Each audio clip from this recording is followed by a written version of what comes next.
तो दोस्तों सबसे पहले हम बात करते हैं कि मसूर की बोनी कब से कब तक करनी चाहिए। तो दोस्तों 15 अक्टूबर से 15 नवंबर का जो समय है मसूर की खेती के लिए सबसे अच्छा समय माना गया है।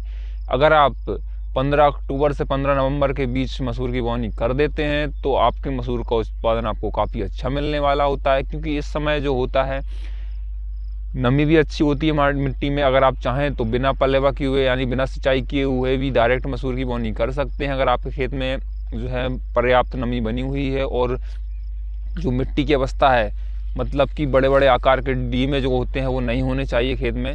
तो आपको मैं बता देता हूँ, देखिए बैक कैमरा से पीछे अभी इस प्रकार मैं खेत पे खड़ा हुआ हूँ, किस प्रकार की मिट्टी होनी चाहिए मसूर की खेती के लिए। तो दोस्तों ये देखिए, आप देख पा रहे हैं, मैं बैक कैमरा से आपको दिखा रहा हूँ अभी हमारे खेत में जो नमी है, ठीक है, कितनी नमी है पर्याप्त मैं आपको बता रहा हूँ। देखिए ये मिट्टी है, बिल्कुल मिट्टी के छोटे छोटे टुकड़े हैं। अभी इसमें एक बार और रोटावेटर चलने वाला है। ये देखिए एक बार जरा सी खुदाई करने पर ये गीला निकल आया, आप देख पा रहे होंगे, ठीक है। थोड़ा सा और मैं आपको निकाल के दिखाता हूँ। तो ये देखिए मात्र 4 इंच नीचे ये पूरा गीला रखा हुआ है मिट्टी में। ये देखिए आप अब देख पा रहे होंगे पूरा गीला निकल कर आ चुका है। तो मतलब खेत में पर्याप्त नमी बनी हुई है। बोनी करते समय इस बात का खास ध्यान रखा जाए कि हम कौन सी किस्म की बोनी कर रहे हैं, जो भी बीज बो रहे हैं, जो भी फसल ले रहे हैं उसकी किस्म अच्छी बोनी चाहिए। और साथ में ये ध्यान में रखना चाहिए कि कुछ किस्म ऐसी भी होती हैं कि जो बिना पानी के अच्छा उत्पादन देती हैं, साथ में कुछ किस्म ऐसी होती हैं कि जिनको कम से कम एक सिंचाई की ज़रूर होना चाहिए, तब वो अपना उत्पादन जो है भरपूर दे पाती हैं।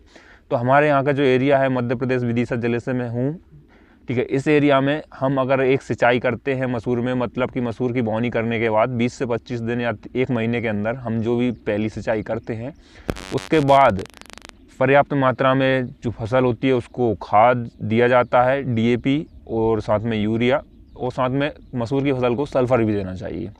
अगर हम पर्याप्त खाद का उत्पादन करते हैं तो इसमें आपको जो है मसूर की फसल का काफ़ी अच्छा उत्पादन मिलता है। जैसे कि हम पिछले साल की अगर बात करें तो हमारे यहाँ पे जो प्रति बीघा उत्पादन मसूर का हुआ था 4 से 5 क्विंटल प्रति बीघा का उत्पादन रहा था। तो दोस्तों आपके एरिया में किस प्रकार का उत्पादन होता है वो हमें कमेंट करके बताइए, ठीक है। लेकिन इससे पहले साल, मतलब कि आज से 2 साल पहले जो उत्पादन हुआ था प्रति बीघा 6 कुंटल हुआ था, क्योंकि पिछले साल कुछ जो है बारिश हो गई थी दिसंबर से जनवरी के बीच में, तो उससे जो है मसूर की फसल को नुकसान हो जाता है। तो सबसे में जो ध्यान रखने वाली बातें होती हैं दोस्तों, तो वो मसूर की फसल को जो है सूखने से बचाना होता है। अगर आपने खेत में मसूर की फसल बोई हुई है तो आपको ये ध्यान रखना है कि उगरा और उकटा जो रोग लगता है उससे आपकी मसूर की फसल को आपको बचाना रहता है। तो उसके लिए सबसे बेस्ट जो उपाय होता है, आपको बोनी करते समय जो हम बीज उपचार मिलाते हैं, बीज उपचार में आपको जेलोरा और यूपीएल का एक जो बीज उपचार आता है, आपको अच्छी किस्म का बीज उपचार बनाना, फंगीसाइड और जो है अच्छी किस्म का फंगीसाइड मिला के बोनी करना है, जिससे कि आपके मसूर का कोई भी पौधा जो है उकटा रोग का शिकार ना हो पाए।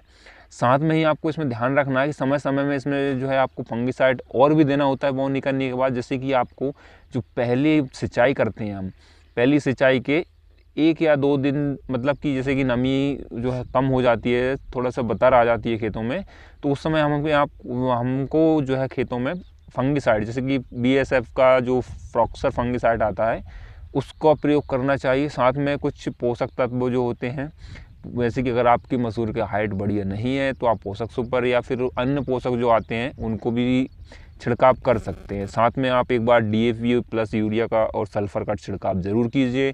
हम आपको इस बात की गारंटी देते हैं कि अगर आप सभी प्रकार का इस प्रकार का जो हम बता रहे हैं सभी प्रयोग करते हैं तो मसूर की फसल का जो उत्पादन है आपको बेहतरीन मिल सकता है।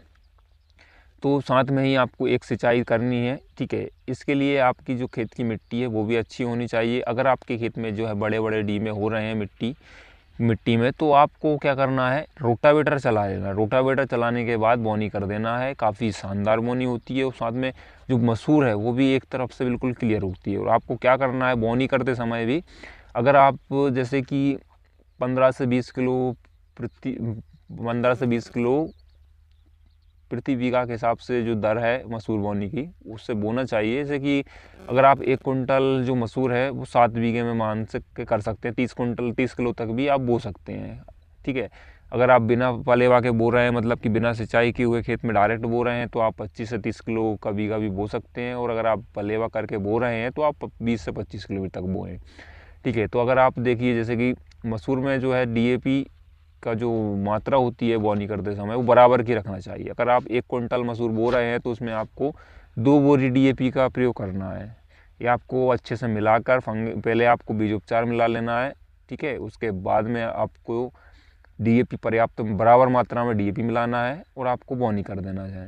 ठीक है, तो किसान मित्रों, अब आपको मैं कुछ किस्म बताने वाला हूँ जिसमें कि कौन कौन सी किस्म है मसूर की जिनकी आप बोनी कर सकते हैं।